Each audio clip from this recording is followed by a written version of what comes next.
भगवद गीता का अध्याय 8 श्लोक 1 से 10 तक।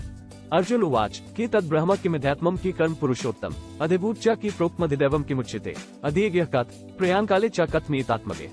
श्री भगवान उवाच अक्षर ब्रह्म परम भूतभावोद्भव करो विसिगः कर्म संगीत अधिभूत क्षरो भावः पुरुषश्चादिदैवतम् देहे देहभूतावा अंतकाले च मामेव स्मरन् मुक्त्वा कलैवरम् यः प्रयाति स मद्भाव याति नास्ति संशय यम यम वापि स्मरन् भाव त्यजत्यन्ते कलैवरम् तम तमेवेति कौन्तेय सदा तद्भाव भावितः तस्मात् सर्वेषु कालेषु मामनुस्मर युद्धे च मय्यर्पितमनो बुद्धिर्मामे वैशिष्य अभ्यास्योपयुक्तेन चेतसा नान्यगामिना परम पुरुष दिव्यम याति पार्थानुचितिम्। कवि पुराण मनुशासितार मनोरण्यंस मनुस्मृत्य सर्वस्य धातोमचिन्तिरूपमादित्य वर्ण तमसः पुरस्तात् प्रयाणकाले भक्त्या युक्तो योगबलेन चैव भ्रुवो मध्ये प्राणमावेश्य सम्यक् स तं पर पुरुषमुपैति दिव्यम्।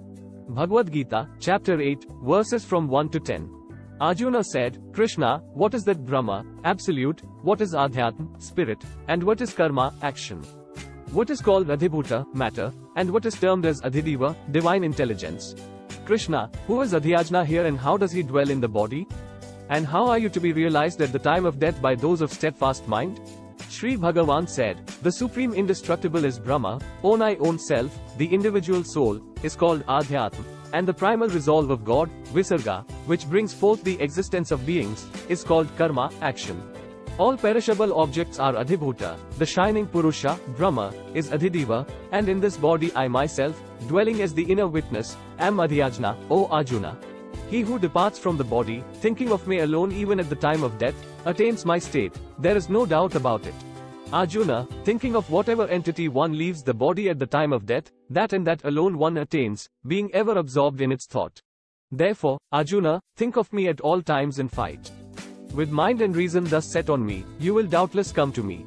Arjuna, he who with his mind disciplined through yoga in the form of practice of meditation and thinking of nothing else, is constantly engaged in contemplation of God attains the supremely effulgent divine Purusha, God. He who contemplates on the all-knowing, ageless being, the ruler of all, subtler than the subtle, the universal sustainer, possessing a form beyond human conception, effulgent like the sun and far beyond the darkness of ignorance. Having by the power of yoga firmly held the life breath in the space between the two eyebrows even at the time of death, and then contemplating on God with a steadfast mind, full of devotion, he reaches verily that supreme divine Purusha, God. Arjun ने कहा है पुरुषोत्तम, वह ब्रह्म क्या है, अध्यात्म क्या है, कर्म क्या है, अधिभूत नाम से क्या कहा गया है और अधिदैव किसको कहते हैं? हे मधुसूदन, यहाँ अधियज्ञ कौन है और वह इस शरीर में कैसे है, तथा युगचित वाले पुरुषों द्वारा अंत समय में आप किस प्रकार जानने में आते हैं? श्री भगवान ने कहा, परम अक्षर ब्रह्म है, अपना स्वरूप अर्थात जीवात्मा, अध्यात्म नाम से कहा जाता है तथा भूतों के भाव को उत्पन्न करने वाला जो त्याग है, वह कर्म नाम से कहा गया है।